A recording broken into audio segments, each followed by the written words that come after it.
y ambiental de la Universidad René Descartes.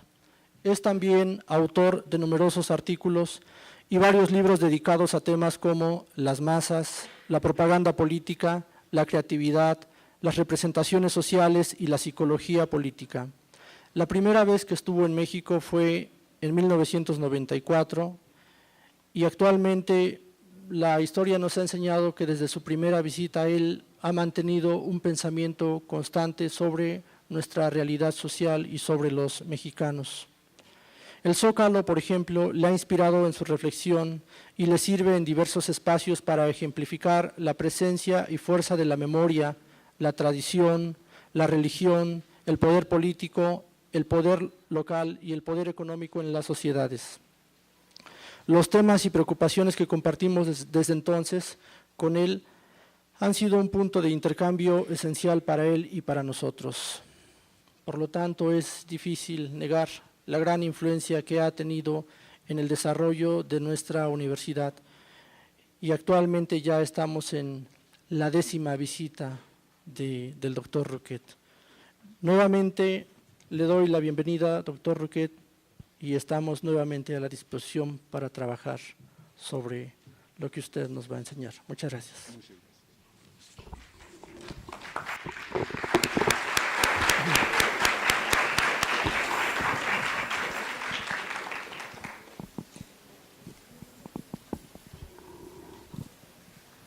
Je suis très heureux d'être à nouveau ici, au Mexique.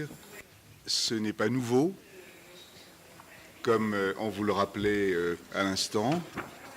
Et j'ai toujours été très sensible à la devise de votre université, que j'ai citée d'ailleurs dans tel ou tel texte, Casa Abierto al Tiempo, qui me paraît tout à la fois un symbole et un programme. Vous me pardonnerez de parler en français. Je pourrais essayer de le faire en espagnol, mais votre souffrance serait très grande au bout d'un moment. Et donc c'est vraiment par charité que je vais parler français. Mais pardonnez-moi.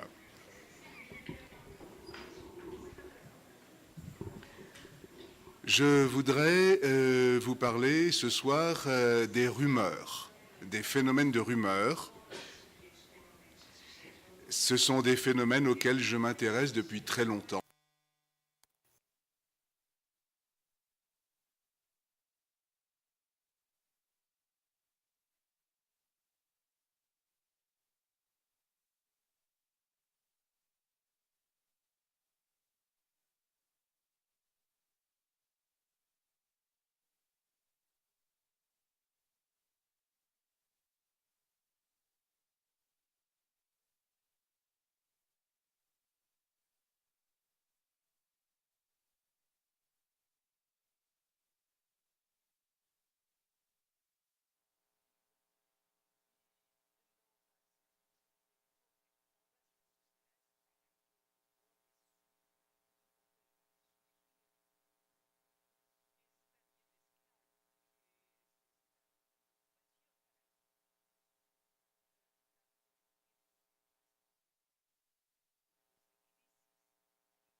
Mais on ne peut pas nier que ce soit le cas.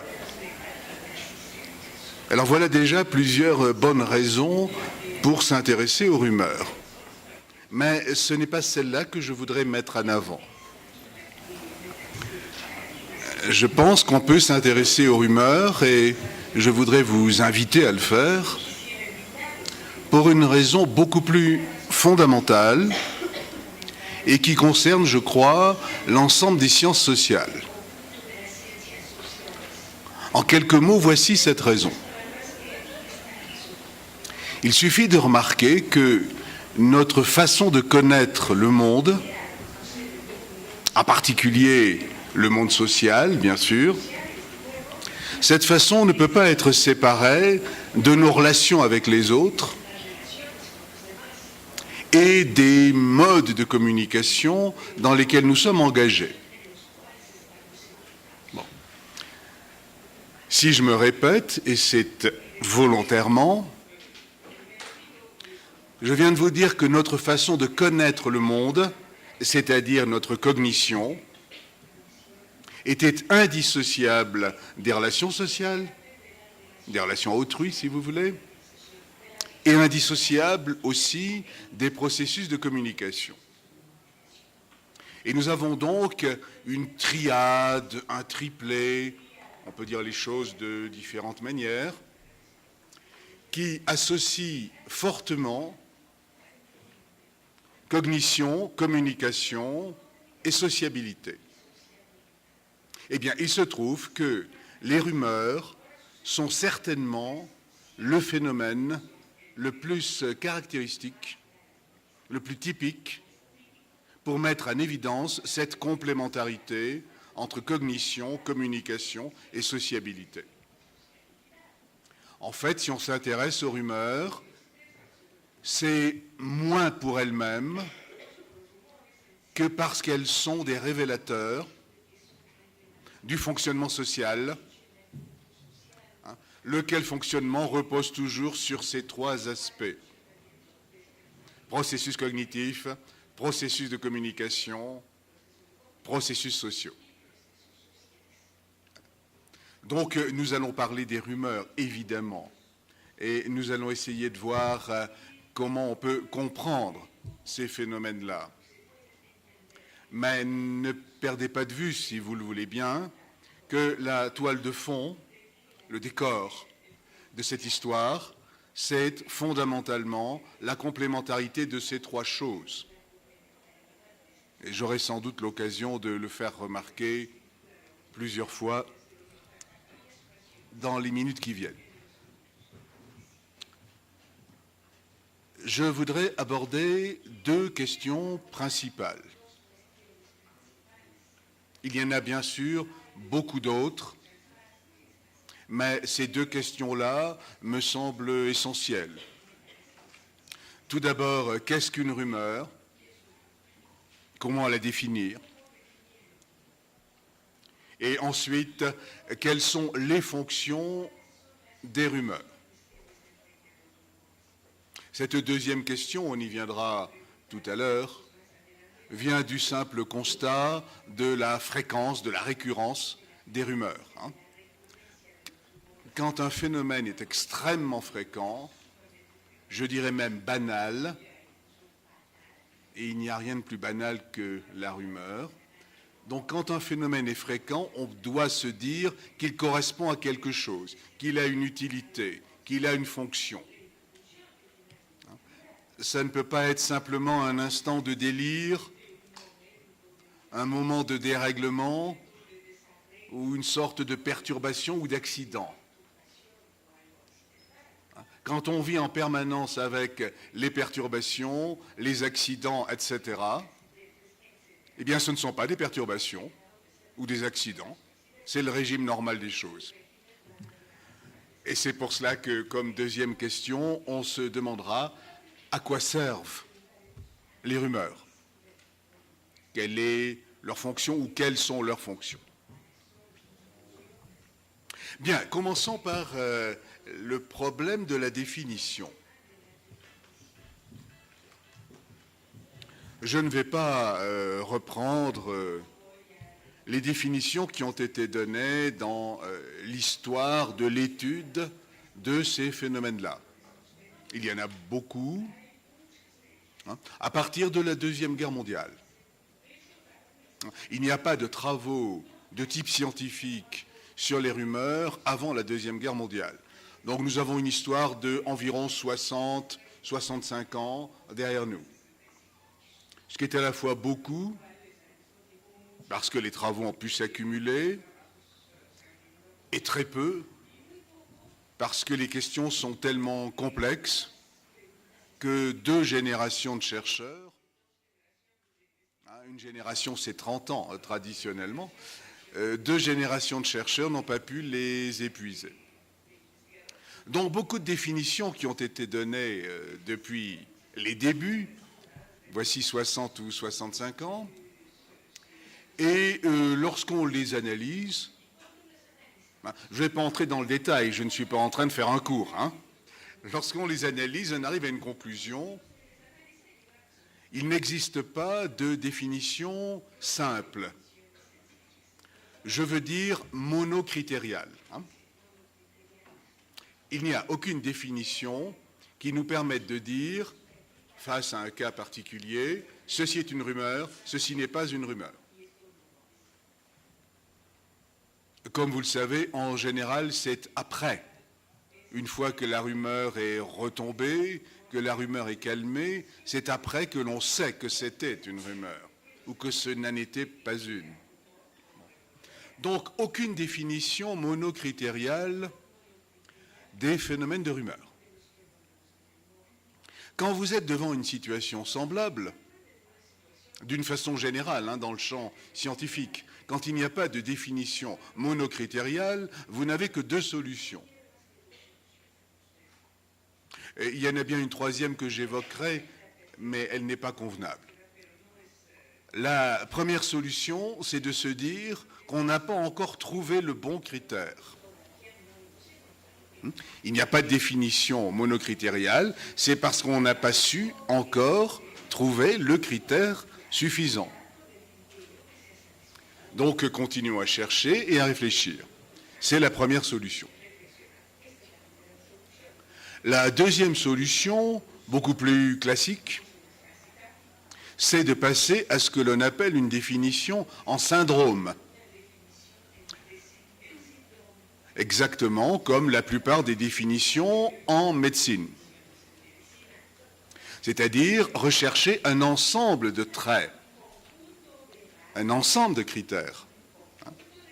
Puisqu'il n'y a pas de solution monocritériale, alors on va passer à un mode de pensée multicritérial. Voici les 2 solutions que l'on a. J'évoquais il y a un instant la possibilité d'une 3e solution. Bien sûr, elle est classique elle aussi. La 3e solution, c'est de dire passons à autre chose, changeons de sujet. Bon, mais ce n'est pas convenable. Alors nous allons nous orienter vers une définition en syndrome.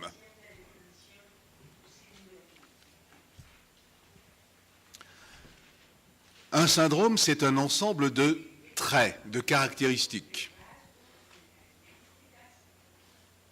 Et une question qui se pose toujours, c'est celle de la cohérence de cet ensemble de traits. Donc une liste de propriétés, si vous voulez, mais une liste de propriétés qui doivent être cohérentes. Il ne s'agit pas d'énumérer des choses sans se soucier de leurs relations internes.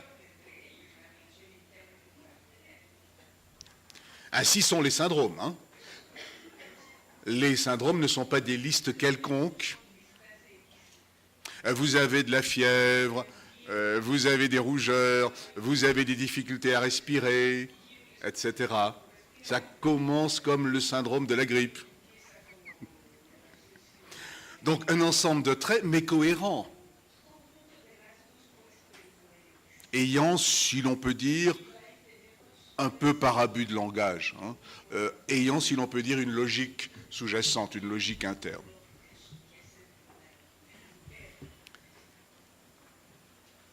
Sur un syndrome, ainsi défini, nous allons avoir une façon particulière de raisonner, qui est le raisonnement en syndrome. Alors, pour l'essentiel, ça veut dire ceci. Quand vous vous intéressez à un cas particulier, un cas d'observation, vous allez vous demander combien de traits, combien de caractéristiques du syndrome se trouvent réunies. Si toutes les caractéristiques du syndrome sont présentes, toutes, vous allez conclure qu'il est probable, ou très probable si vous voulez, connaît identifié le syndrome en question. S'il manque un ou deux traits, par exemple, ça n'exclut pas l'identification, mais ça la rend moins probable. C'est exactement comme cela que nous allons aborder la question de l'identification des rumeurs. On va retenir, je vais les exposer rapidement, on va retenir un syndrome à 4 traits, 4 composantes. Bien sûr, ces 4 composantes ne proviennent pas de la spéculation, mais résultent d'un grand nombre de travaux, aussi bien empiriques que théoriques. Si nous constatons, dans un cas particulier, la présence de ces 4 traits, nous dirons que c'est probablement une rumeur. S'il n'y a que 3 traits sur les 4, la probabilité diminue. Et ainsi de suite. S'il n'y a qu'un seul trait, ça peut être encore une rumeur. Mais notre certitude est très basse. Voilà ce qu'est le raisonnement en syndrome. Donc, si vous pensiez peut-être qu'on pouvait aujourd'hui disposer d'une définition monocritériale, en tout ou rien, pardon, vous serez déçus. Et il n'y a pas de définition monocritériale, et pour être rigoureux, nous devons raisonner en syndrome.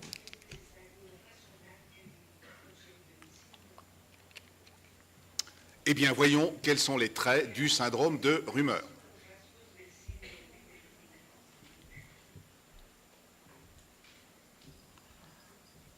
Je précise tout de suite que l'ordre dans lequel je vais vous les présenter n'a pas de signification en lui-même.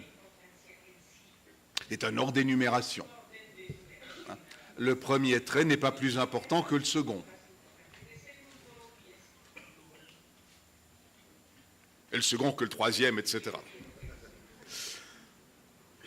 Bon, alors, le premier trait qui participe au syndrome de rumeur, c'est ce que j'ai appelé, il y a longtemps déjà, la négativité.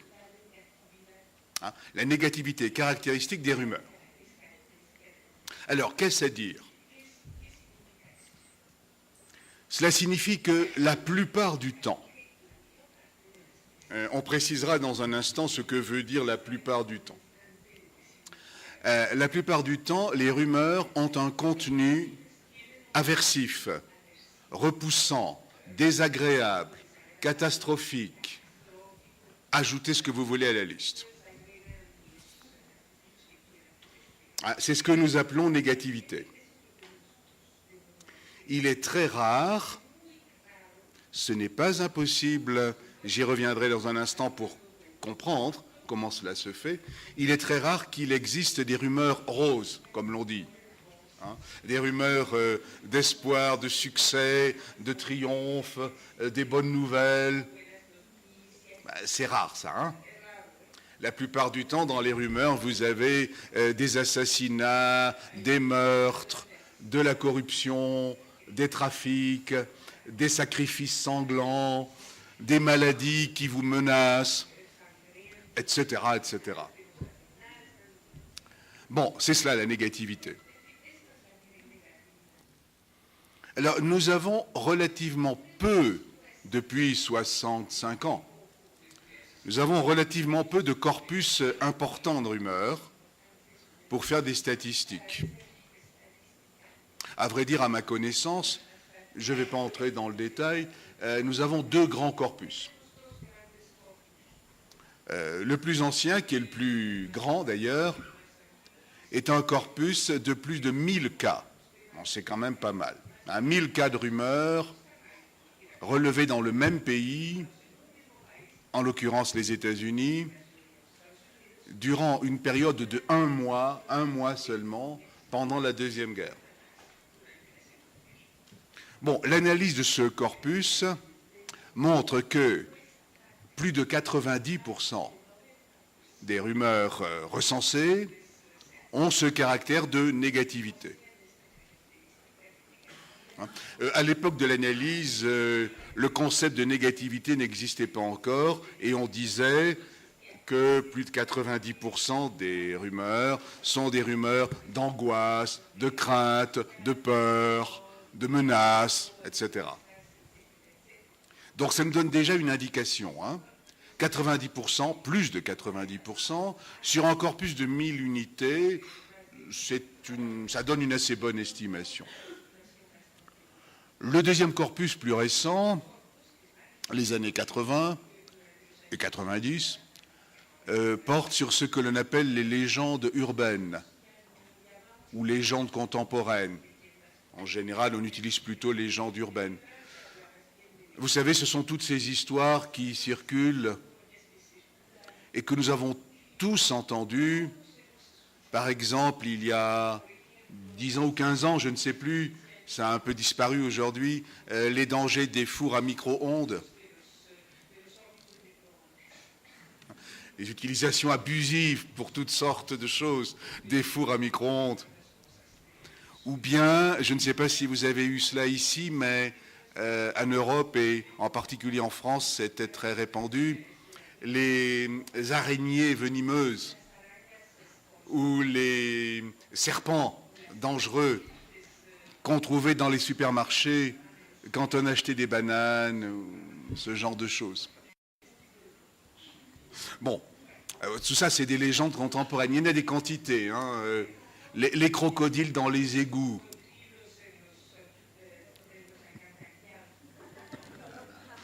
Bref. Je ne sais pas si ce que l'on dit aujourd'hui à propos du danger des téléphones portables et des antennes relais, je ne sais pas si c'est une rumeur ou non. Mais peut-être qu'on pourra avoir une idée tout à l'heure quand on aura vu le syndrome. Pour l'instant, c'est bien parti, parce que c'est négatif. On a au moins un trait. On nous parle de danger, de cancer, et je ne sais trop quoi encore. Donc ça commence bien, ça commence à être négatif, ça va. On va voir la suite. Donc je reprends le deuxième corpus qui portait sur ce genre d'histoire, dont je n'ai plus en tête l'étendue, mais il est beaucoup plus petit, il est de quelques dizaines d'unités. Nous donne le même résultat, c'est-à-dire que pratiquement toutes les légendes urbaines ou légendes contemporaines ont ce caractère aversif, menaçant, déplaisant, dangereux, etc. Bon. Nous avons donc une base empirique pour considérer que la négativité est un trait assez fort dans la caractérisation des rumeurs. Vous remarquerez au passage que ce trait est lui-même tout à fait conforme à la pensée en syndrome. On ne dit pas toutes les rumeurs sont négatives. On dit la plupart du temps, de façon écrasante, mais pas de façon exhaustive, elles sont négatives. Ce qui correspond à la pensée en syndrome. Alors, il reste le cas des rumeurs optimistes, des rumeurs roses, qui existent, c'est vrai, de façon très minoritaire, mais ce n'est pas une raison pour les abandonner. On y reviendra tout à l'heure. Donc, pour l'instant, on est à peine au premier trait. Pour l'instant, si vous entendez une nouvelle, une histoire, une information qui est menaçante, désagréable, déplaisante, qui évoque des dangers, des menaces, etc., vous devez commencer à être attentif et à vous dire que c'est peut-être une rumeur. Mais bien sûr, ce n'est pas parce que la nouvelle est désagréable ou catastrophique que c'est une rumeur. Mais bon, je fais appel à votre sens de l'intuition. Deuxième trait. Alors, le deuxième trait est un trait qui a été remarqué par les premiers chercheurs et confirmé tout le temps depuis. C'est ce que l'on peut appeler l'implication personnelle, c'est-à-dire en quelques mots, très schématiques, c'est le fait que les messages de rumeur concernent les personnes qui les propagent, les intéressent, si vous voulez, hein, les touchent, se rapportent à leur propre situation ou à leur propre position. Je ne sais pas si ça peut se faire en espagnol, mais on va le savoir tout de suite. En français, il y a un mot qui n'existe pas, qu'on ne peut pas employer, et je le regrette, parce qu'il manque là. On pourrait inventer le mot de concernement, le fait d'être concerné. Ah. Sì, más o menos, involucramento. Sì.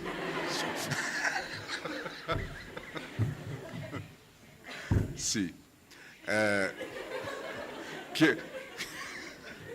Quiero decir también la proximidad al objeto del rumor, la proximidad personal. Se puede tratar de una historia que interesa a la gente en un... retomamos. Dans un endroit très éloigné, des gens qu'on ne connaît pas, ou une époque très lointaine. En général, ça, ce n'est pas des rumeurs. Si l'on vous raconte une histoire sur la vie privée d'Archimède ou d'Aristote, il n'y a pas beaucoup de chances que ça devienne une rumeur. Hein. C'est peut-être complètement faux, mais tout le monde s'en fiche. Bon. La vie privée du président, je ne parle pas du vôtre. La vie privée du président, c'est déjà plus intéressant, hein, parce que la proximité à l'objet président, est plus grande. Bon. De même, pour varier les exemples, une rumeur qui porte sur une horrible maladie que l'on peut attraper dans les forêts de Malaisie, par exemple. Ça va peut-être entraîner notre compassion, mais ça ne nous concerne pas beaucoup. Alors, il faut être honnête, hein. On s'en moque un peu, la Malaisie c'est loin, on n'y va pas tous les jours, c'est dommage, nous regrettons beaucoup. Bon. Par contre, quand c'est une épidémie qui peut nous menacer, là, ici, maintenant, immédiatement, là, on peut avoir des rumeurs. Et vous savez bien toutes les rumeurs qu'il y a eu et qu'il y a à propos notamment de la contamination par le sida, AIDS. Hein? Bon, typique.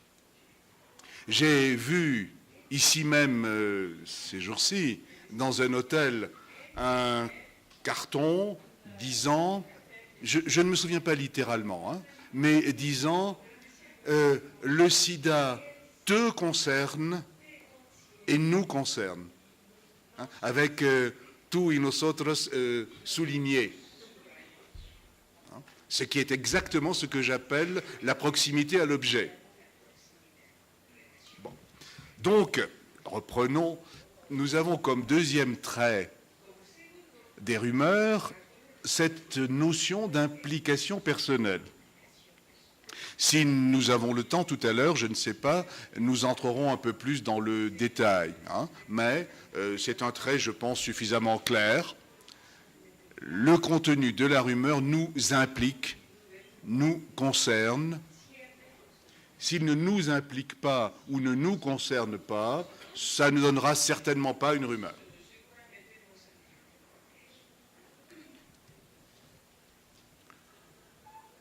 Il y a actuellement en France, enfin en tout cas la semaine dernière, depuis je ne sais pas, il y a un certain nombre de mouvements de protestation à l'université, essentiellement de la part des enseignants d'ailleurs, mais les étudiants s'y associent plus ou moins.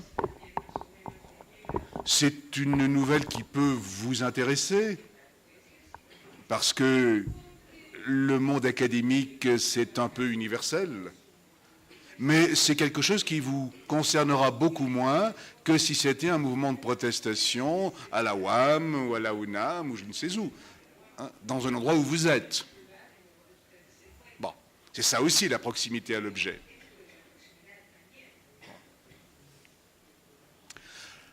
Bref, pour résumer, si on vous raconte que un pauvre homme dans un pays dont vous ne connaissiez même pas l'existence jusque-là a été victime d'une maladie qui ne risque pas de vous arriver, il serait très étonnant que vous en fassiez une rumeur.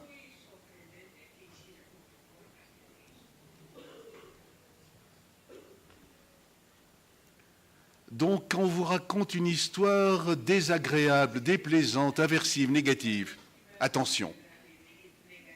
Et en plus, maintenant, deuxième trait, en plus, ça vous concerne. Hein, c'est de vous qu'il s'agit. C'est de votre corps, de votre avenir, de votre réussite, de votre bonheur, de votre malheur. Bon, ça commence à ressembler à une rumeur. Hein? Donc, quand quelqu'un commence par vous dire « tu ne sais pas, il paraît que », et que c'est négatif, vraiment désagréable, et qu'en plus vous êtes concerné, commencez à vous méfier. Le troisième trait caractéristique d'une rumeur, c'est le phénomène de l'attribution. Alors attention, je dis cela entre parenthèses, il ne s'agit pas de l'attribution au sens où on l'emploie habituellement en psychologie sociale avec les théories de l'attribution. Hein. Ici, on veut dire que le message de rumeur, l'histoire, est attribué à une source, qu'on lui donne une origine.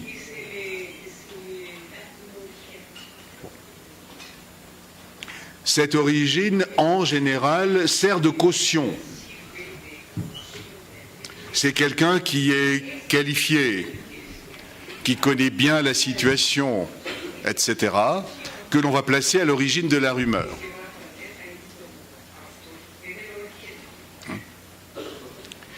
Il va y avoir une modification du système d'examen. C'est mon voisin qui me l'a dit. Et il a passé le week-end avec le recteur. Bon.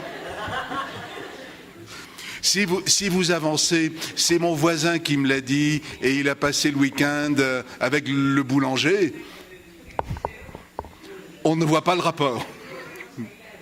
Hein? Bon. Alors, l'attribution, c'est cela, c'est en général une attribution de compétence. Il y a aussi une forme courante d'attribution qui pourrait sembler paradoxale, qui est l'attribution anonyme. Par exemple, le message va commencer en disant « on raconte que », il paraît que, d'après ce que l'on dit, etc. Alors, ça peut sembler paradoxal, puisque là, il n'y a pas de compétence. Hein. C'est le « on », c'est la rumeur publique, comme on dit. Mais justement, cela fonctionne comme support d'identification. La personne qui vous dit « on raconte que »,« il paraît que », ce n'est jamais quelqu'un que vous ne connaissez pas. C'est toujours un ami, un proche, un collègue. Si quelqu'un vous arrête dans la rue, quelqu'un que vous ne connaissez pas, pour vous dire « on raconte que », vous allez penser que c'est un malade. Et en passant, hein, je commençais tout à l'heure en évoquant la sociabilité. le lien entre cognition, nous y sommes, communication et sociabilité. Vous le voyez très bien, le lien là. Hein.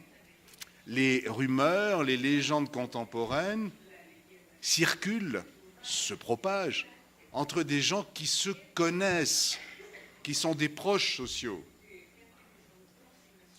C'est dans le cadre de l'entreprise, de l'atelier, du commerce, du laboratoire, du groupe d'étudiants, du groupe de voisins, etc., que les rumeurs et les légendes contemporaines vont se diffuser. Ce n'est jamais entre des anonymes. Bien, donc, attribution du message à une source, de façon caractéristique, une source de compétence, quelqu'un qui est qualifié pour donner cette information, de façon fréquente aussi, une source anonyme qui sert de support d'identification, mais en tout cas, attribution. Alors, ici, un symptôme intéressant, parce qu'assez caractéristique. Quand on fait l'attribution du message à une source, compétente par exemple, en général, il y a toujours un intermédiaire entre la personne qui raconte l'histoire, qui donne l'information, et la source. Hein. Un intermédiaire. C'est ce que je vous disais tout à l'heure. Il paraît qu'on va changer le système des examens. Bon, c'est moi qui vous le dis.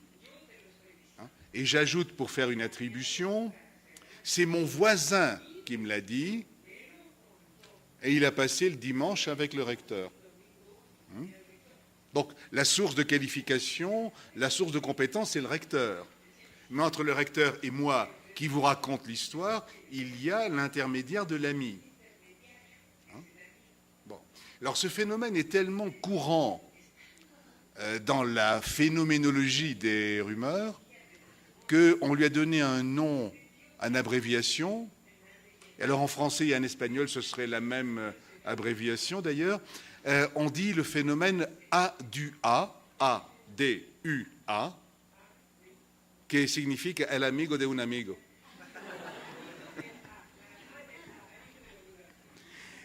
Et on dit couramment, en anglais, pour les spécialistes de ces études-là, FOAF, F-O-A-F, the friend of a friend.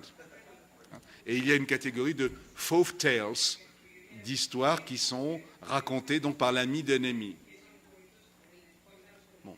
Ça, c'est vraiment typique, assez fortement, des transmissions rumorales. L'existence de l'intermédiaire. Hein. Alors là, ça éveille encore plus notre méfiance.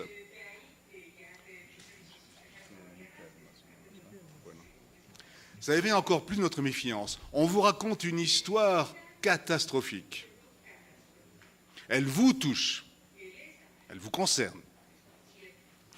Ça vient d'une source compétente, mais avec l'ami d'un ami, avec un intermédiaire. Ça commence à ressembler beaucoup à une rumeur.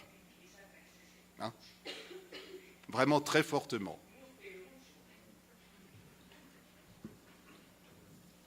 Si vous utilisez des dentifrices parfumés, à quoi? À la menthe, si vous voulez. Allez, c'est banal, la menthe. Vous risquez de perdre vos dents. Négativité. Or, je sais que vous utilisez ce dentifrice, attention, ou des gens de votre famille. Hein? Implication personnelle, proximité. Et vous n'allez pas croire que je vous raconte n'importe quoi. C'est mon dentiste qui l'a dit à ma voisine. Bon, attribution de compétences et bien sûr A du A, hein, amigo de un amigo. Bon, il faut peut-être se méfier avec les dentifrices, mais là, ça commence vraiment à être une rumeur. Le quatrième trait. Il est plus subtil, le quatrième trait. Il demande davantage d'observation. Il a été très bien étudié par beaucoup de travaux en psychologie sociale. Le quatrième trait, c'est le fait que lorsque le message se transmet, se diffuse, il est caractérisé par une instabilité, disons, de ses composantes secondaires. Je vais prendre des exemples. Tout se passe comme si vous aviez une structure stable du message. Par exemple, quelqu'un de célèbre a commis un délit ou un crime, admettons. Donc, un personnage connu est l'auteur, d'après la rumeur, d'un délit ou d'un crime. Et bien sûr, c'est votre voisin qui est aussi le cousin du commissaire de police qui vous l'a dit. Bon. Alors, cette idée que le personnage célèbre a commis un délit ou un crime va être à peu près conservée. Ça ne bougera pas. C'est le cœur de la rumeur, si vous voulez. Mais ce qui va bouger, ce sont les détails. Alors, par exemple, j'imagine là, n'importe quoi, c'est pour illustrer ce que je veux dire. Par exemple, on va dire tantôt que le crime a été commis le mois dernier et tantôt que le crime a été commis il y a 6 mois ou l'année précédente. Tantôt, on va dire qu'il a tué, supposons que ce soit des assassinats. Tantôt, on va dire qu'il a tué 2 personnes, tantôt qu'il en a tué 3, ou peut-être même une seule. Tantôt, on va dire qu'il a fait cela tout seul, et tantôt qu'il l'a fait avec des complices. Vous pouvez imaginer toutes les possibilités. Alors, c'est ce qui se passe quand une rumeur se diffuse. Le cœur, le noyau, diraient certains, demeure intact. C'est toujours cet homme ou femme célèbre qui a commis ce crime. Mais au cours de la diffusion sociale du message, vous allez avoir une instabilité des éléments périphériques, des éléments secondaires. Très souvent, les dates, les lieux et les quantités. C'est archi classique. Ce qui se conserve le plus mal dans une transmission de rumeur, ce sont les dates, les lieux et les quantités. Eh bien, cette instabilité périphérique, c'est le 4e trait du syndrome de rumeur. Bien sûr, les traits peuvent se combiner ou s'associer. Par exemple, on vous dit que des travaux scientifiques ont montré la nocivité des téléphones portables. Et on vous dit, attribution, déjà, des travaux scientifiques, c'est déjà une attribution. Des travaux scientifiques. Attribution de compétences. Bon. Et on vous dit que l'article en question a paru dans une revue suédoise. Et puis, dans une autre version ou à un autre moment, d'autres personnes vous disent « Non, non, pas une revue suédoise, c'était une revue japonaise, je crois. » Et d'autres diront « Une revue aux États-Unis. » Et d'autres diront « Non, il n'y avait pas un article, il y en avait au moins 2. » C'est ça, l'instabilité périphérique. Le cœur, c'est les téléphones portables sont nocifs pour la santé. Ça ne bougera pas. Mais l'attribution peut se combiner avec l'instabilité, ou peut-être, il vaudrait mieux dire, l'instabilité va frapper l'attribution, va marquer l'attribution. Et vous pouvez avoir des variations de ce type. Pour en finir avec ce point, car je dois en traiter encore un autre. Pour en finir avec ce point, la morale est assez simple. Et je me permettrai, une fois encore, de reprendre les 4 traits. Lorsque vous entendez une histoire aversive, que cette histoire vous concerne,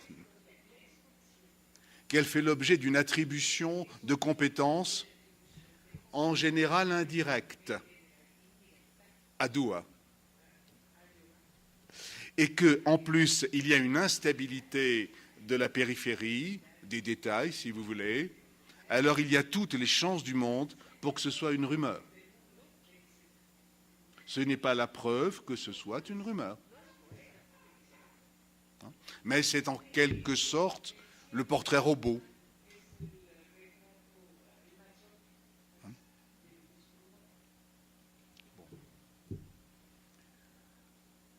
À propos, ça me venait à l'esprit en même temps que je faisais cette récapitulation, à propos de l'ami d'un ami, de l'intermédiaire, de l'attribution, la revue suédoise ou japonaise dans laquelle l'étude a paru, bien sûr que vous ne l'avez pas lue, ni celui qui en parle. Donc ça suppose qu'il y ait déjà au moins un intermédiaire.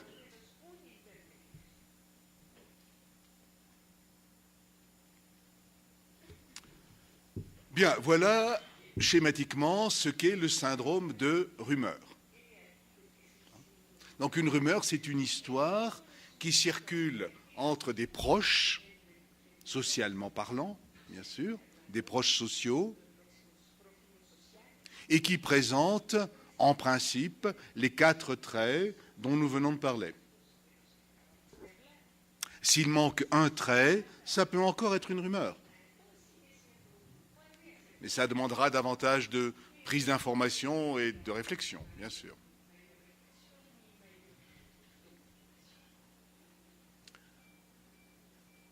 Nous avons laissé de côté le cas des rumeurs roses, puisque nous avons gardé comme trait caractéristique la négativité. Or, de temps en temps, il y a des rumeurs d'espoir, des rumeurs optimistes, et il faut donc essayer de voir d'où elles viennent et pourquoi les rumeurs ne sont pas toujours noires.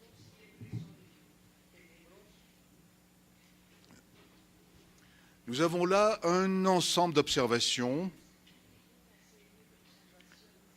observations de terrain ou observations historiques, qu'on pourrait souhaiter plus larges. Je pense que la base documentaire est un peu étroite, mais c'est ainsi. Et nous avons donc un ensemble d'observations qui nous donne une piste théorique intéressante et hautement probable. Je crois que la meilleure façon de faire comprendre de quoi il s'agit, c'est de rappeler très vite l'une de ces observations. Mais il y en a d'autres. Lors d'un tremblement de terre en Inde,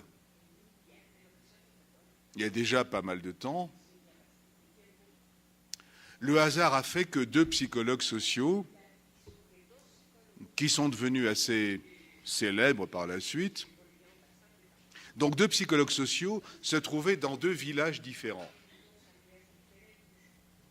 L'un des villages était proche de l'épicentre et il y avait eu beaucoup de dégâts et de victimes.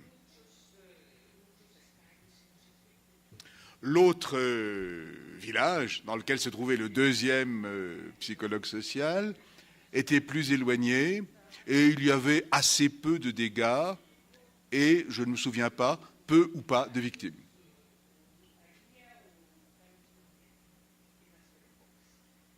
Alors, en bons psychologues sociaux, ils se sont intéressés aux rumeurs qui apparaissaient. C'est ce que vous auriez fait aussi et moi. Je suppose et j'espère qu'ils ont fait autre chose aussi. Mais c'est bien une attitude professionnelle que d'observer ce qui se passe dans un cas extrême pour essayer d'apporter une contribution à la compréhension des phénomènes sociaux. Alors, qu'ont-ils constaté, si vous voulez? Je résume, vraiment. Eh bien, dans le village qui avait été le plus touché, beaucoup de dégâts, beaucoup de victimes, Rumeur noire, rumeur classique noire. Il va y avoir une réplique encore plus violente du séisme. Toute l'eau potable a disparu et polluée.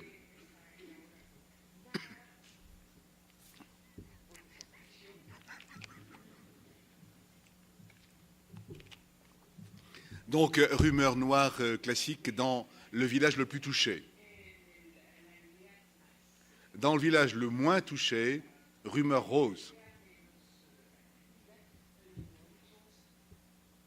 On pourrait s'attendre psychologiquement à quelque chose d'un peu inversé, avec une sorte de compensation par l'espérance.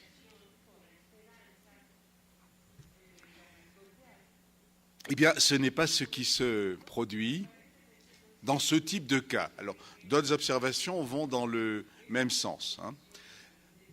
Quelle est la solution théorique, la piste théorique, pour résumer un ensemble de cas? C'est le rapport avec l'implication personnelle. C'est la proximité à l'objet, dont on parlait tout à l'heure. Selon la proximité à l'objet, on aura des rumeurs aversives ou on aura éventuellement des rumeurs d'espérance, des rumeurs roses, des rumeurs optimistes. De sorte qu'il existe vraisemblablement une relation de cohérence entre la négativité et l'implication.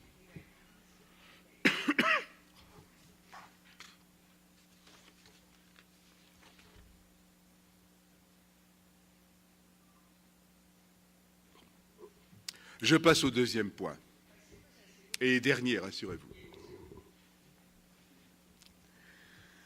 Les rumeurs sont un phénomène extrêmement courant, je vous le disais en commençant. On utilise même parfois une expression à propos des organisations, disant la rumeur est dans l'organisation, non pas comme le ver dans le fruit, mais comme le noyau dans le fruit. La rumeur est un régime normal de communication. Dans ce sens, d'ailleurs, ça me revient à l'esprit, le sujet d'examen au dernier semestre, je crois que c'est au dernier semestre, sinon c'était le précédent.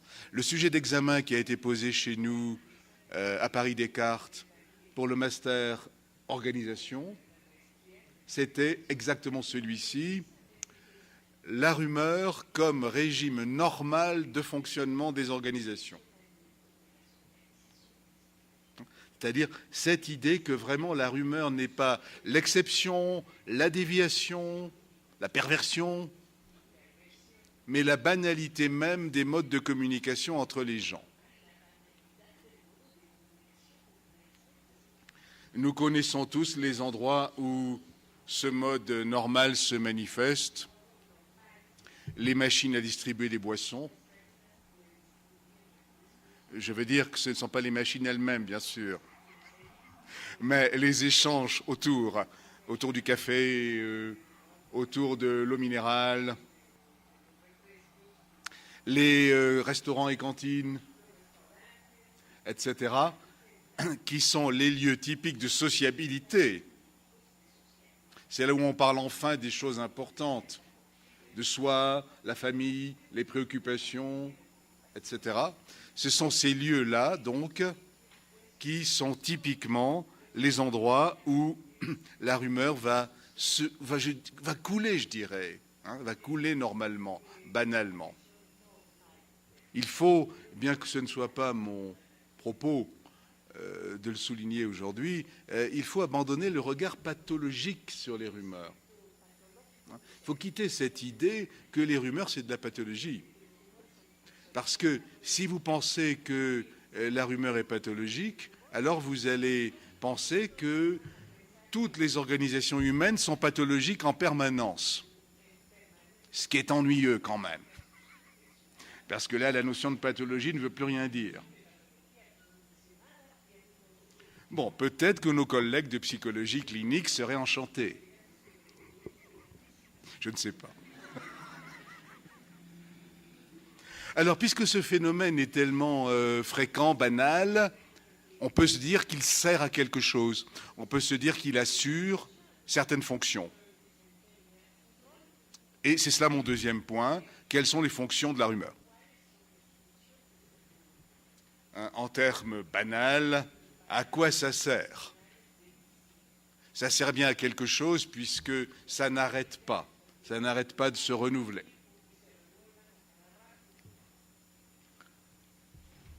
Alors ici aussi, la réponse est relativement simple.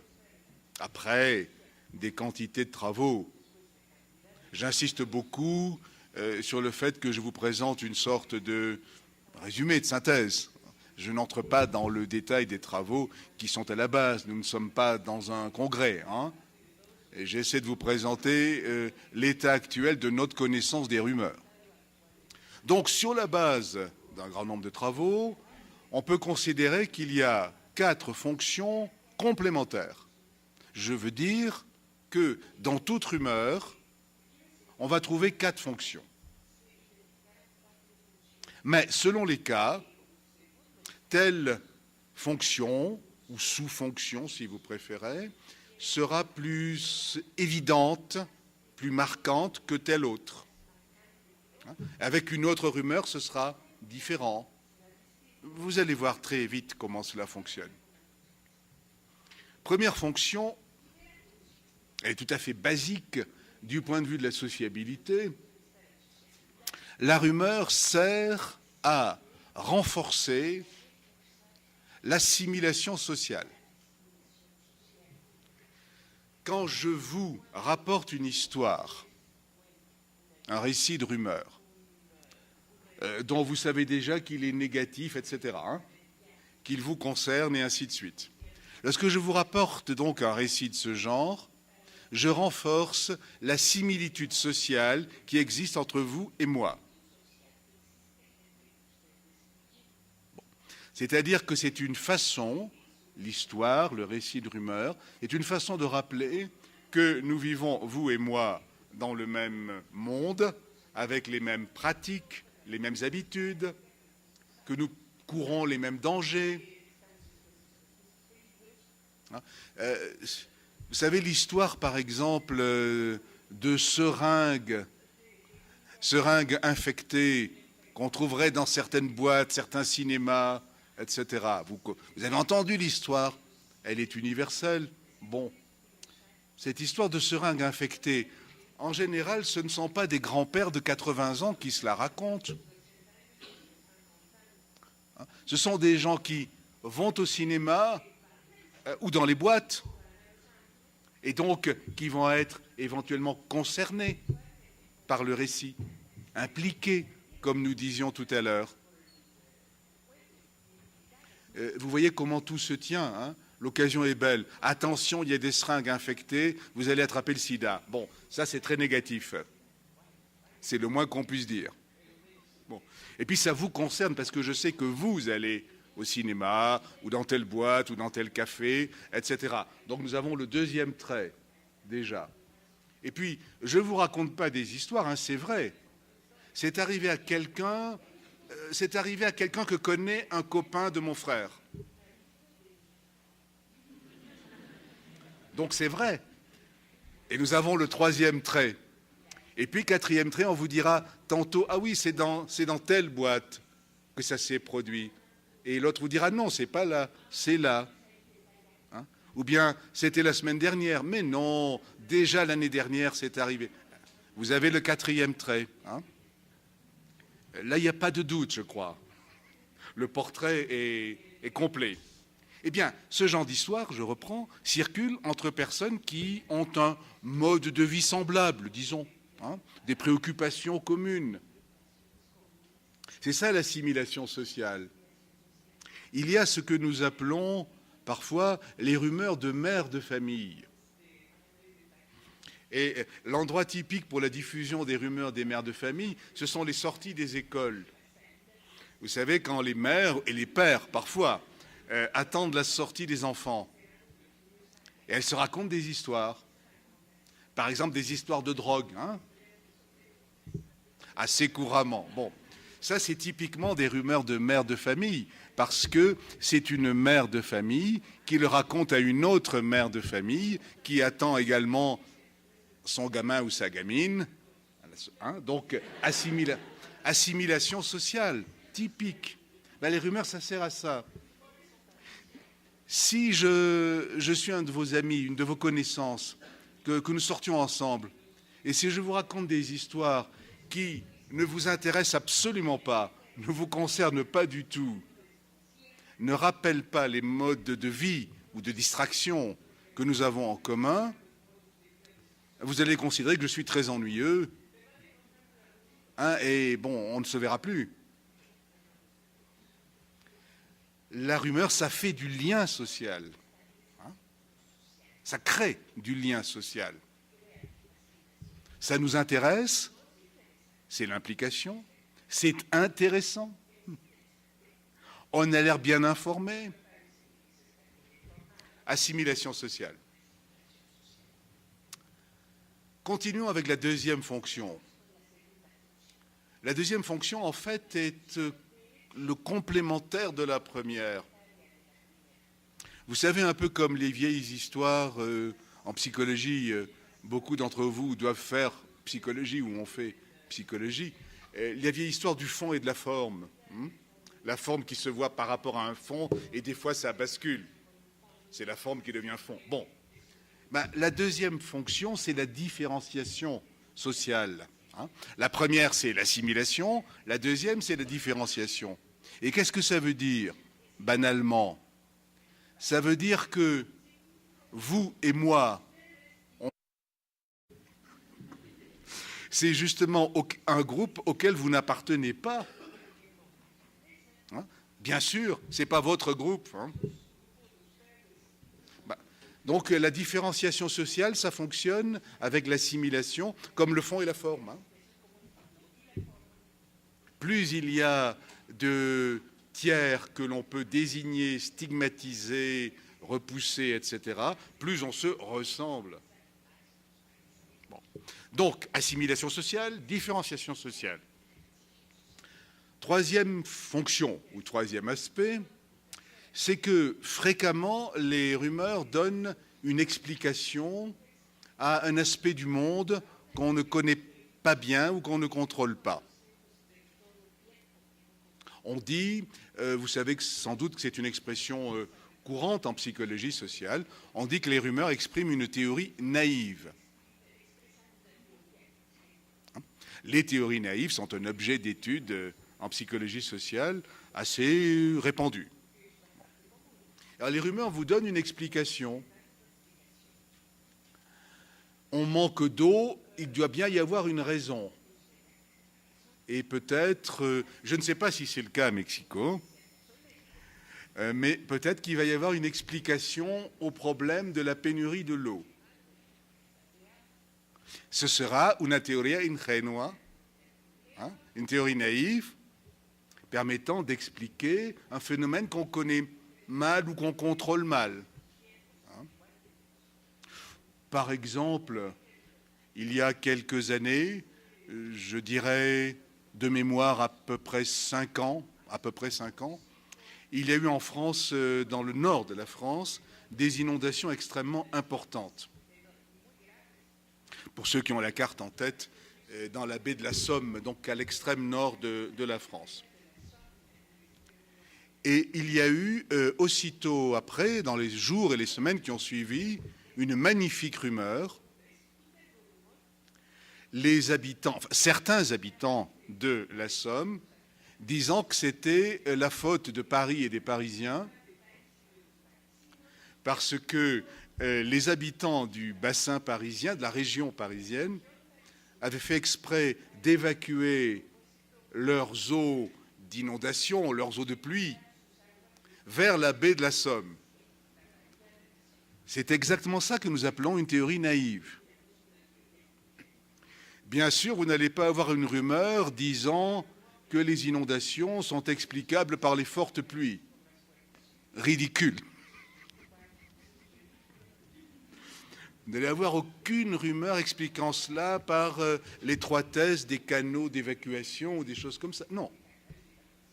Mais que Paris fasse exprès d'inonder la province, c'est-à-dire d'exporter son propre malheur, ça c'est intéressant. C'est une théorie naïve, et vous voyez bien au passage qu'il y a assimilation sociale et différenciation sociale. Assimilation parce que ce sont les gens de la région concernée qui se racontent l'histoire, et différenciation par rapport à Paris et aux Parisiens. Bon. Donc théorie naïve. Et enfin, vous avez un quatrième aspect fonctionnel des rumeurs, qui est leur valeur pragmatique, on peut dire les choses ainsi. Vous savez, il existe dans toutes les cultures des histoires que l'on raconte, ou qui sont écrites parfois, que l'on appelle par exemple des fables, des contes, c'est selon, et qui se terminent par une recommandation, une morale, la morale de l'histoire. On vous raconte une histoire et puis il y a une leçon à tirer. Eh bien, les rumeurs, c'est pareil. C'est comme des fables, des contes, il y a une morale à tirer. En général, la morale est négative. La morale de l'histoire, c'est « n'y allez pas ». Méfiez-vous, faites attention, ce genre de choses. N'allez pas dans les parkings souterrains après minuit. C'est la leçon de l'histoire. N'allez pas dans ce genre de boîte ou de magasin parce que vous courez un danger, etc. Bon. La rumeur a cette fonction aussi de nous donner une leçon, une morale. Les rumeurs de mères de famille que j'évoquais tout à l'heure, elles ont une morale très simple, très banale. Surveillez vos enfants. Soyez attentives, méfiez-vous. Ne soyez pas distraites. Ne faites pas confiance à n'importe qui, etc. Et vous voyez encore que dans cette valeur pragmatique, cette morale de l'histoire, nous retrouvons inévitablement l'assimilation sociale et la différenciation sociale. Il y a des gens mauvais, il y a des gens méchants qui nous menacent, qui nous veulent du mal, etc. Mais moi, je vous veux du bien, alors je vous le dis, et notre sociabilité se renforce. Tout cela se tient. On pourrait, je vais terminer parce que c'est le moment, on pourrait au fond ajouter ces 4 aspects fonctionnels aux 4 traits du syndrome que j'ai cité tout à l'heure. Parce que tout cela se tient, tout cela est très cohésif.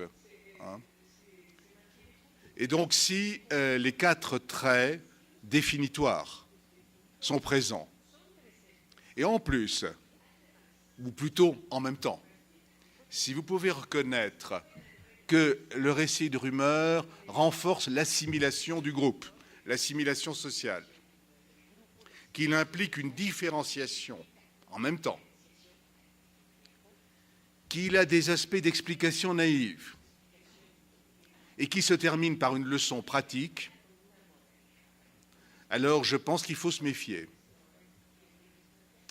Par exemple, et bien entendu, je ne conclus pas parce que je n'en ai ni le droit ni les capacités, mais quand on me dit que les téléphones mobiles sont très dangereux pour la santé, je raisonne un peu bêtement, un peu mécaniquement, mais je me dis ceci. Est-ce que c'est négatif comme information? Oui. Est-ce qu'il y a un aspect d'implication personnelle? Oui, nous utilisons tous des téléphones portables. Nous avons tous un contact physique direct. Bon, donc nous avons 2 traits. Est-ce qu'il y a une attribution de compétences? Ça dépend, mais en général, oui. J'ai lu dans tel journal, telle revue, j'ai entendu à la radio ou à la télévision. Bon, ça n'apparaît pas comme ça. Donc il y a de l'attribution très souvent. Est-ce qu'il y a une instabilité périphérique? C'est plus difficile à contrôler, j'en conviens. Mais je pense que si nous entendons cette mise en garde contre les téléphones portables de différentes sources, nous allons constater des variations périphériques. Si je reprends à présent les 4 aspects fonctionnels, est-ce qu'il y a de l'assimilation sociale? Bien sûr. Vous utilisez les téléphones portables, j'utilise les téléphones portables, donc ça nous rapproche. Est-ce qu'il y a de la différenciation sociale? Oui, au moins dans le temps. Nos parents, nos grands-parents ne connaissaient pas ça, ne s'en servaient pas. Ils n'étaient pas forcément plus malheureux, enfin, etc., etc. La différenciation sociale. Est-ce qu'il y a un aspect explication naïve? Bien sûr. Il faut bien que toutes ces maladies qui touchent nos proches, que nous voyons dans notre environnement immédiat, il faut bien qu'elles aient une explication, il faut bien qu'il y ait une cause, il faut bien qu'il y ait une origine aux maladies mortelles. Ben en voilà une, téléphone portable. Donc il y a un aspect théorie naïve. Et enfin, est-ce qu'il y a une leçon, une valeur pragmatique? Oui. Téléphoner le moins possible, changer d'oreille, éviter les endroits où il y a trop de personnes utilisant le portable, etc. Alors je ne sais pas du tout si c'est une rumeur, je dis simplement que ça y ressemble, ce qui n'est pas une preuve. Et vous voyez, la question des rumeurs reste entière. Je vous remercie.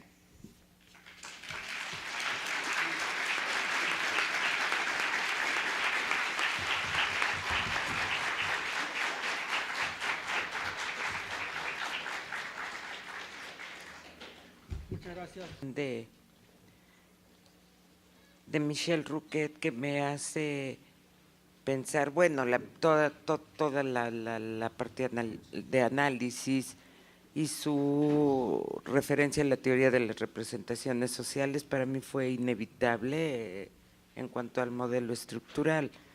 Pero la pregunta es, en el cuarto componente, en donde se habla de esta transformación de lo que se dijo que era la parte periférica, no lo mataron 3 personas, no fueron 2, no fue una, en rigor no hubo muerto. Sí. Yo me preguntaba y pensaba en los mitos, sobre todo cuando son acontecimientos violentos, ¿sí? Es que fueron 500 muertos, no, fueron 300, no, pero la parte oficial dice que fueron 3. O cuando hay una manifestación de inconformidad, no, es que los participantes dicen que son 3 millones, no, pero en rigor la prensa contó 120. Y queda como registrado, ¿no? Pero al pasar del tiempo, esto se da como un hecho finalmente, ¿sí? En acontecimientos importantes que ha habido en nuestro país, todavía se sigue discutiendo cuántos muertos hubo. Y entonces yo me preguntaba, ¿es que este cuarto componente está cercano a la construcción de un mito? Sobre los rumores en el campo de la política. Y bueno, la pregunta es, usted ve el rumor como una forma de socialización, ¿no? Es decir, que está en nuestra vida cotidiana y lo sobrellevamos. Nosotros a lo mejor creamos mismos rumores, ¿no? Pero al final dijo, cuando veamos un rumor, desconfiemos, ¿no? O sea, esta palabra de, bueno, viene un rumor, desconfío de él. Entonces, digamos, bueno, me hace pensar que como esta forma de asociación, como esa forma de llevar las cosas, me hace pensar que los rumores a veces pueden ser de forma peligroso, ¿no? Si es peligroso, si es, por ejemplo un rumor político, ¿no? tal político, se crea un rumor acerca de él y bueno, con todas las características que tiene este rumor. Entonces, ¿qué se debería hacer con este clase de rumores, ¿no? Por ejemplo, o sea, con rumores que a lo mejor afectan a la vida política del país, de una zona, o otro tipo de estos rumores, o el rumor en general, ¿no? O sea, se debería de combatir, se debería de ver como algo negativo, o se debería ¿qué formas de construcción se debería de llevar, ¿no? A la par con el rumor, ¿no? Yo quisiera preguntar, porque me parece que es importante, ¿por qué siempre cuando se habla del rumor se ve en sentido negativo? Se ve así como el patito feo de la comunicación social, o como si no tuviera que ver, o como es una forma deformante de la comunicación social, pero de alguna manera uno se pregunta, y entonces, si es todo eso, ¿cuál es su función social? ¿Cuál es su papel? ¿Cuáles son las consecuencias? Pero es interesante en algunos autores, o incluso en el sentido común, cuando dice uno, pues es un rumor, y entonces significa, pues quién sabe qué cosa significa. Siempre son los rumores de los otros en este caso. Así es, de acuerdo. Y según entiendo, los rumores tienen un efecto multiplicador, van creciendo, es difícil saber dónde inicia y a lo mejor uno nunca sabe dónde termina. Pero la pregunta es, ¿por qué se ha estigmatizado esa forma de comunicación social que me parece que es muy importante? Tiene que ver con lenguaje, cognición, representaciones del otro, etcétera, etcétera. Pero por lo regular es raro escuchar, no estoy hablando del tipo de rumor, si es rosa, amarillo o azul, sino la connotación sobre el rumor en sí mismo, ¿no? Esa es la pregunta, ¿no? Cuando el rumor es tomado por los medios masivos de comunicación, cuando ya lo tornan en noticia, ¿pierde su noción de rumor? Bien, ya para cerrar una última. En la conformación de la memoria colectiva o memoria histórica a nivel macrosocial. Okay. Toutes, et si j'oublie des aspects importants que vous avez soulevés, il faudra me le rappeler. Je vais essayer aussi de faire des réponses assez brèves, bien entendu. Bon, je vais commencer par c'était la deuxième question, je crois, à propos des travaux ou recherches sur rumeurs et politique. Alors, il y a assez peu de travaux empiriques sur les rumeurs en politique ou les rumeurs et la politique. J'en connais quelques-uns et nous préparons même, un collègue et moi, un collègue qui est sociolinguiste en fait, un numéro spécial d'une revue qui va s'intituler « Rumeurs et politique » et qui paraîtra en 2010. Ce sont des travaux qui ne sont pas très nombreux, en tout cas dans le domaine francophone, mais j'ai une idée assez claire aussi pour le domaine anglophone. J'y reviens tout de suite après. Dans le domaine francophone, il n'y a pas beaucoup de travaux puisque nous avons fait un appel très général pour constituer ce numéro spécial, avec sélection des articles, bien sûr, hein. Et ça nous a permis de voir, enfin ça m'a permis surtout à moi de voir que nous n'avons reçu pratiquement aucune proposition ou une seule de la part de psychologues sociaux. Quand on fait un appel pour une revue qui est relativement visible, comme on dit, hein, ce n'est pas une petite revue. Quand on fait un appel élargi pour un numéro spécial sur rumeurs et politique, eh bien, vraiment, plus de 90% des propositions reçues venaient soit de politistes, enfin des gens de sciences politiques, hein, soit de politistes, soit de sociolinguistes. Bon. Alors, je n'en tire pas de conclusion particulière, sauf que dans le champ de la psychologie sociale, il y a très peu de travaux sur rumeurs et politique. un livre qui me paraît de grande qualité, apparu en français il y a 2 ou 3 ans, 2006 je crois. Il s'appelle La rumeur en politique. Et c'est un livre qui repose sur des données empiriques intéressantes. Hein. Et son auteur, c'était d'ailleurs une thèse dans le jury de laquelle je me trouvais.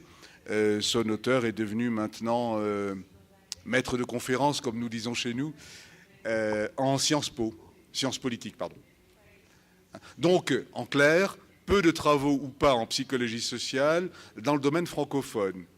Dans le domaine anglophone, nous avons eu le Congrès international de psychologie politique qui s'est tenu à Paris en juillet de l'année dernière, mais qui s'est tenu intégralement en langue anglaise, puisque c'est une association des États-Unis. Hein.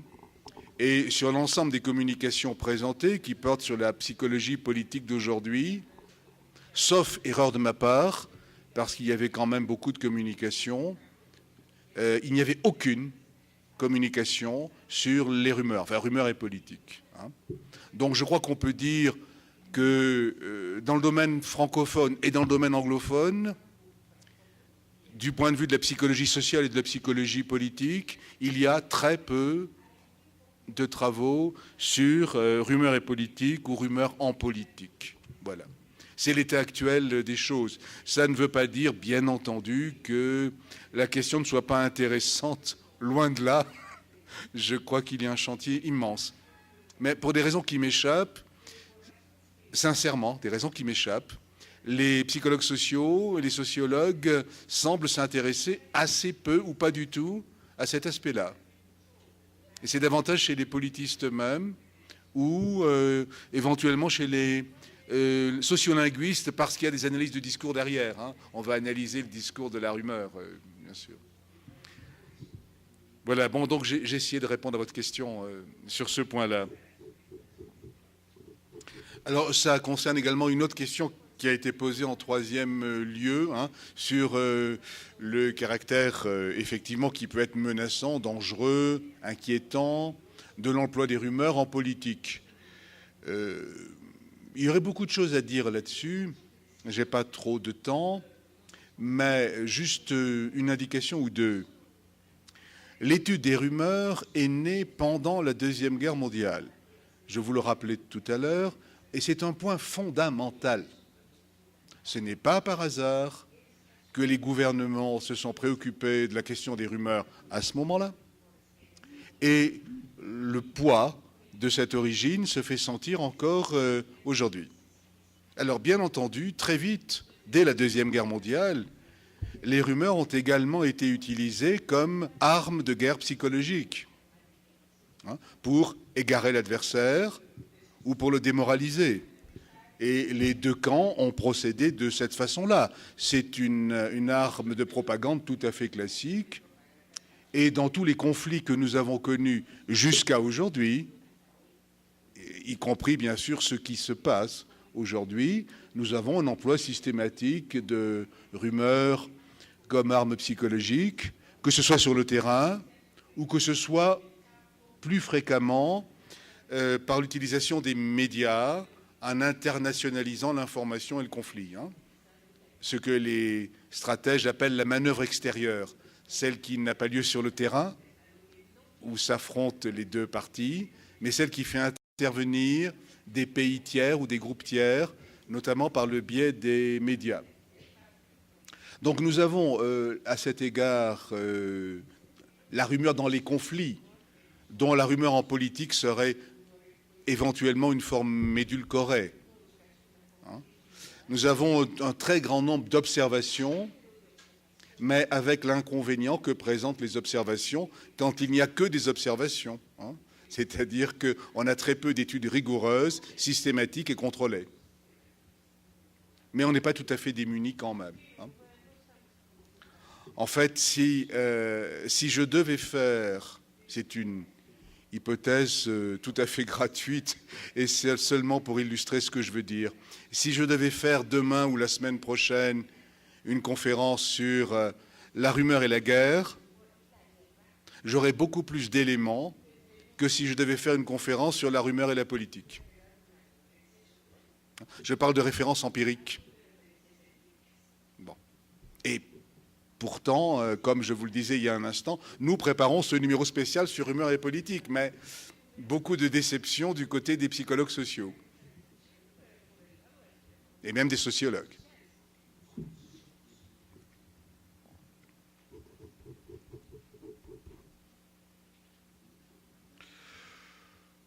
Bon, pourquoi stigmatiser cette forme de communication, ou pourquoi la notion de rumeur est-elle en général négative? Enfin, c'est mauvais, c'est une rumeur, ce n'est pas sérieux, ce n'est pas fiable. Bon, je crois que la clé du problème, elle est dans la réponse que je faisais tout à l'heure en interrompant Javier Uribe, et en disant c'est toujours les rumeurs des autres. Oui, il faut que nous soyons honnêtes, et nous le sommes tous, por supuesto. Ce que nous croyons et ce que nous pensons vrai, ce n'est jamais une rumeur. La rumeur, c'est toujours la croyance des autres, le délire des autres.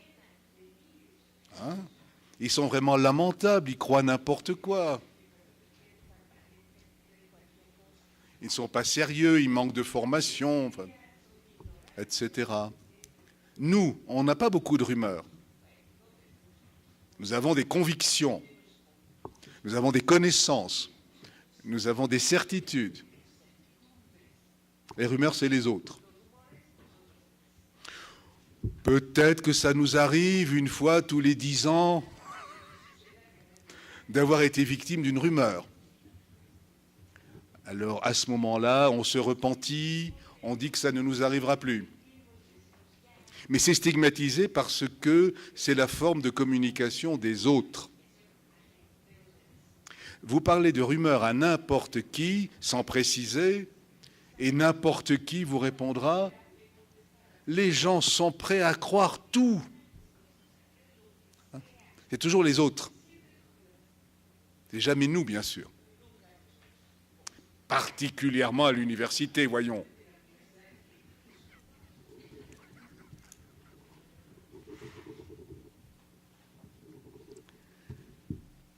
Il reste beaucoup de choses, mais j'ai gardé là pour la fin 2 interventions les plus fondamentales, si je peux dire, hein, les plus générales, le rapport avec les mythes en particulier, et le rapport avec la mémoire collective ou la mémoire historique. Bon. Le rapport avec les mythes. Il est clair que pour les mythes, nous avons bien cette dualité entre les invariants, les structures, si vous voulez, et les éléments périphériques, les éléments qui changent. Et de ce point de vue, les rumeurs fonctionnent très largement comme les mythes. Je ne vois pas de raison scientifique de distinguer les deux. Je vois des raisons de surface. Un mythe, ce n'est pas une rumeur, etc. Mais quand on analyse les choses, nous trouvons le même type de propriété dans les 2 cas. Des invariants et une instabilité périphérique, pour les mythes aussi dans la transmission. Hein. Tout le travail anthropologique de Lévi-Strauss, en particulier, a consisté à faire la distinction entre les invariants, les structures, et les variations locales ou historiques. Donc je pense que nous avons là des modes de fonctionnement cognitif qui sont, bon, c'est peut-être excessif de dire identiques, mais en tout cas très proches. On pourrait dire la même chose pour les légendes contemporaines qu'on a évoquées tout à l'heure. Hein, par exemple, nous avons en France, mais vous devez l'avoir aussi, la légende contemporaine. Je vais mettre un point d'interrogation après contemporaine, vous allez voir pourquoi juste après. La légende de la Dame Blanche, nous l'appelons la Dame Blanche. Quelle quelle est l'histoire? Vous circulez en voiture et il y a une femme habillée en blanc, robe longue en blanc, qui fait de l'autostop. Alors vous vous arrêtez, elle monte à côté de vous, et puis vous roulez, vous bavardez un peu, et à un certain moment, elle n'est plus là. Elle a disparu. Alors vous êtes un peu intrigué quand même, vous allez voir la police, vous vous renseignez, et vous apprenez que la dame est morte dans un accident de voiture il y a 5 ans ou il y a 10 ans, au même endroit. Bon, c'est la Dame Blanche, et chaque été, parce que ça se passe l'été, je ne sais pas pourquoi, c'est à cause de la couleur de la robe peut-être. Chaque été, vous avez des témoignages dans les journaux populaires disant « Monsieur X se déplacer dans son véhicule, etc. » Et il a vu la Dame Blanche. Bon. Alors tantôt c'est dans telle région, tantôt dans telle autre région, tantôt c'est un accident de voiture dans lequel la dame est morte, tantôt un crime. Ça, c'est de l'instabilité périphérique. Hein.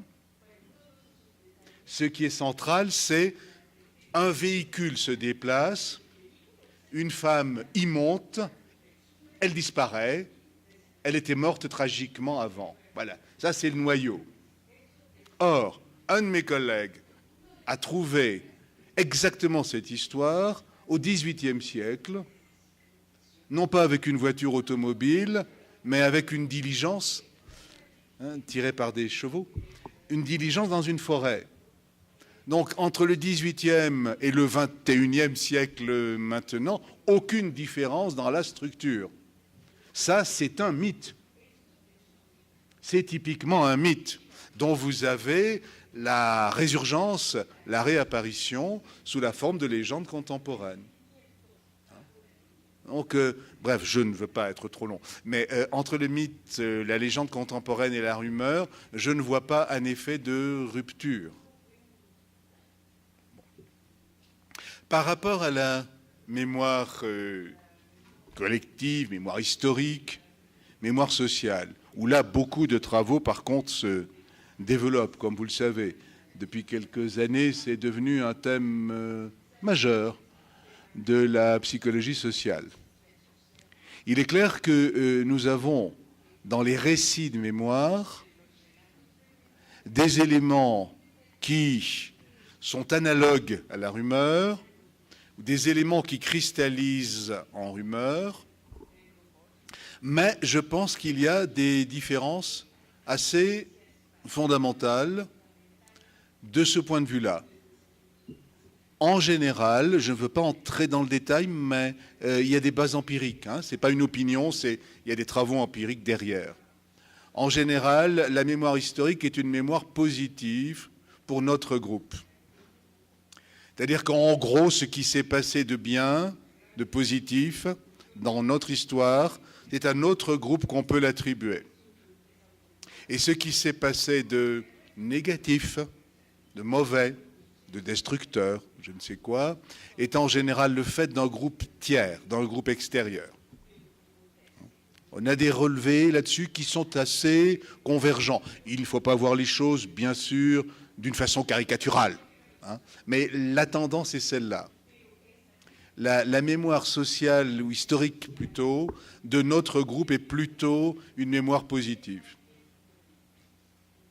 Et ce qu'il y a de négatif ou d'aversif dans notre mémoire ou nos mémoires, nous l'attribuons en général à d'autres groupes, à des groupes extérieurs, à l'occasion de conflits, d'invasions ou je ne sais quoi. Ça semble être une constante relativement parlant. Soyons prudents. Donc là, on aurait une différence par rapport à la rumeur. Hein. Mais il faut y regarder de plus près. Les travaux commencent à peine. Sur la mémoire sociale et collective, on a 10 ou 15 ans de recul, ce qui est très peu dans nos disciplines. On avance à un rythme très lent. Donc je crois qu'il faut être prudent.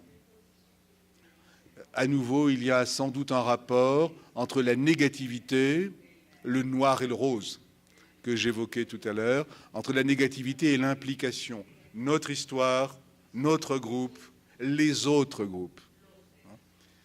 Donc c'est là une question fascinante, je pense, qui peut suggérer des quantités de recherches passionnantes, mais il faut encore être, à mon avis, très prudent, y aller pas à pas, parce que c'est très compliqué et on n'a pas une base empirique suffisante.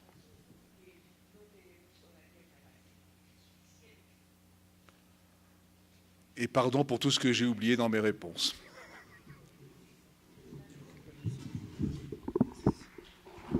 Bien.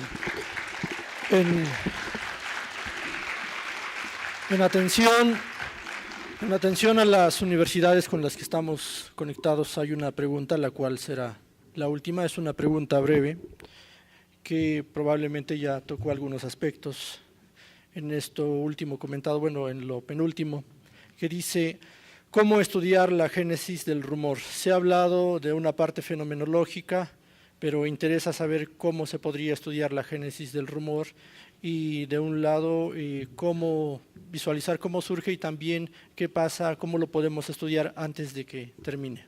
Por favor. Oui, alors c'est effectivement une question très importante, celle de la genèse du phénomène.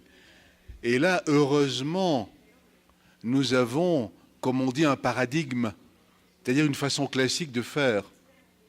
C'est le vieux paradigme d'Allport et Postman qui remonte à la Deuxième Guerre mondiale et que l'on utilise encore aujourd'hui. J'étais dans le jury d'une thèse au mois de novembre ou décembre, enfin, il y a peu de temps, une thèse très récente, donc, qui a utilisé le paradigme Allport-Postman. Tout le monde le connaît. Vous prenez un récit initial et vous demandez à une personne qui a pris connaissance de ce récit de le transmettre immédiatement à une autre personne, qui doit le transmettre immédiatement à une troisième personne, etc. On fait ainsi une chaîne. A transmet à B qui transmet à C, etc. Chaîne linéaire, avec généralement une longueur de 6 relais. 5, 6, 7, 6 est une bonne indication. C'est exactement avec ça qu'on étudie et qu'on comprend assez bien comment une rumeur se fabrique. Et ce paradigme qui est vieux de 60 ans reste aujourd'hui très utile, indispensable, parce qu'il n'y a pas mieux. Et il a un avantage opérationnel extraordinaire, c'est que vous pouvez introduire, pardonnez-moi de parler technique juste une seconde, vous pouvez introduire pratiquement toutes les variables indépendantes que vous voulez, et donc les contrôler. Vous pouvez introduire des variables indépendantes de population dans la composition des chaînes, vous pouvez introduire des variables indépendantes en faisant varier le contenu des messages initiaux, vous pouvez faire varier le rapport d'implication ou de pertinence entre les sujets et le message. C'est techniquement facile à faire, délicat, il ne faut pas faire n'importe quoi, mais c'est facile à faire, et c'est ce qui nous a le plus renseigné sur la genèse des rumeurs. Parce qu'il est bien sûr complètement exclu pour une science expérimentale de chercher à saisir la genèse des rumeurs dans la nature, en se promenant comme ça et en se demandant, tiens, on a parlé de ça dans un journal, ça réapparaît ailleurs. Ça, c'est très bien comme travail, mais ce n'est pas de la psychologie sociale, hein. C'est de l'ethnographie ou de la sociologie, comment dire, des petites communautés, des petits groupes, type Chicago, si vous voulez. C'est très intéressant, très instructif. Ce n'est pas de la psychologie sociale. Pour faire de la psychologie sociale, il faut que vous ayez des paradigmes contrôlés, avec des tests qui permettent, des tests, je veux dire, au sens statistique, qui permettent de dire si vous avez effectivement un résultat ou pas. Enfin, quelque chose comme ça. Donc là, la réponse est très clair. Le paradigme Allport-Postman, qui est la meilleure chose qu'on ait inventée jusqu'à présent pour l'étude des rumeurs. Et alors, je crois qu'il y a un texte commentant le paradigme Allport-Postman qui doit paraître en espagnol cette année dans Polis, non? Voilà. Ouais. Donc, il y a un texte qui commente ce paradigme comme moyen d'étude de l'idéologie. Donc, texte en espagnol qui paraîtra dans Polis cette année. Donc, voilà.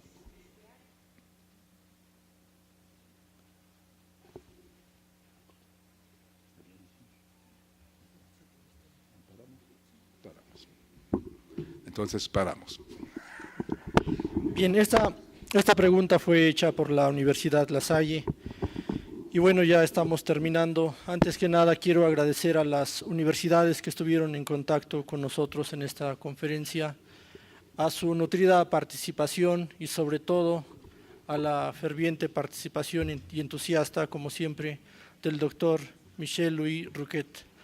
Buenas noches a todos y el día miércoles, es la siguiente conferencia, ahí los estaremos esperando.